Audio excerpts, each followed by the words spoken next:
Thought I would spend some time talking this morning about my latest build. This is the 17 Stinger by Mad Dog Weapon Systems, and the reason that it is the DeWalt paint job that everyone's calling it is it's called a Stinger, but I do want to rename that. So if you have name suggestions, go ahead and comment below.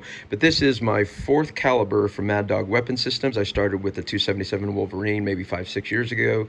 A year after that, I got into a 20 GPC, and then last year I got into a 25 GPC, and I quickly blew up a barrel. I want to say like 2 weeks into that build, and they went ahead and built me another one. Of course, I paid for it. And then this year, I got into the 17 Stinger. Now, I've actually been watching this one for about 2 years, and I think this caliber's actually been around the same time the 277 Wolverine's been out, maybe 5-6 years.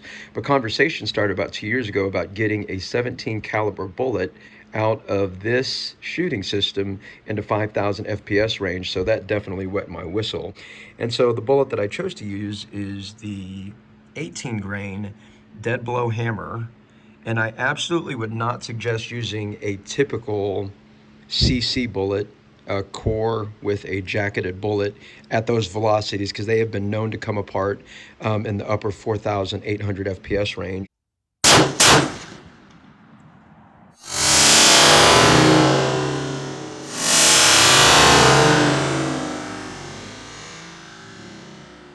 Solid copper monolithic is not going to come apart, and I've already tested it up to 50-60 FPS and it's still holding true.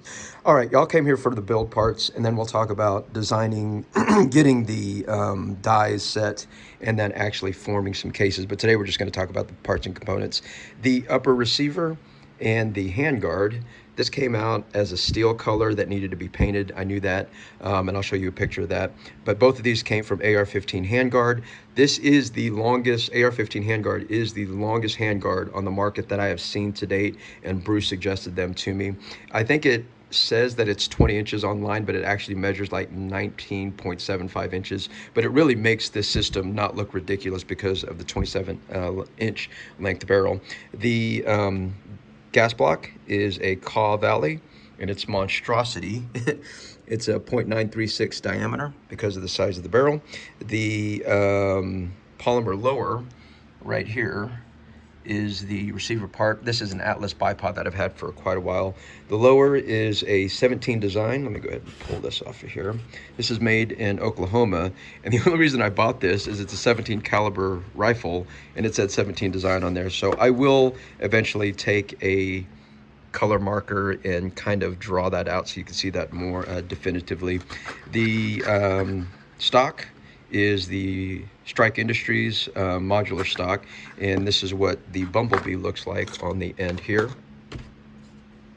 And then the trigger, this is my fourth CMC trigger, and this is the only one that I have at 2.5 pounds. I really like that pull for this light of a bullet shooting system. And then I also got the CMC trigger or complete lower from Joe Bob Outfitters. Most of this parts came from Joe Bob Outfitters. The lower, yeah, all of this came from Joe Bob Outfitters. So I think it's all the parts and pieces. The only thing that has been modified by me, this is an old Kaw pistol grip, and I found this at where was this? I think I was in Fort Worth, where I found this bottom piece on another pistol grip, and I didn't like the way that I shoot precision, as I like to use my middle finger. And if you look at this lines up just to that, where my wrist when I'm shooting prone lines up to that. Now typically this would be a block down like here, and if it was like that, you would see that it fits perfectly in that position. But since I like to shoot with my middle finger, I went ahead and just drilled it into there where it's perfectly designed that way. It's just a preference that I've got. So I think that's all the part. Oh yeah, then the gas tube is another one here, and I'm almost certain that I got this from Joe Bob Outfitters, also Spike Tactical Industries. So any questions? Let's see, the scope, Nightforce NXS 8x32x56. You've seen me swap that out on a lot of other systems. But I think that's it. So in my next video, we'll talk about getting the dice set, which is absolutely essential in forming these bad boys here. These guys are about to be fire formed right there. That's got some soap and material on the inside there to get these cases into shape. Look how tiny this bullet is though. Isn't that incredible? and that's just the standard 223 case. So we'll get this out into the field, and I am hoping we could get a coyote or hog down before I go prairie dog hunting in May.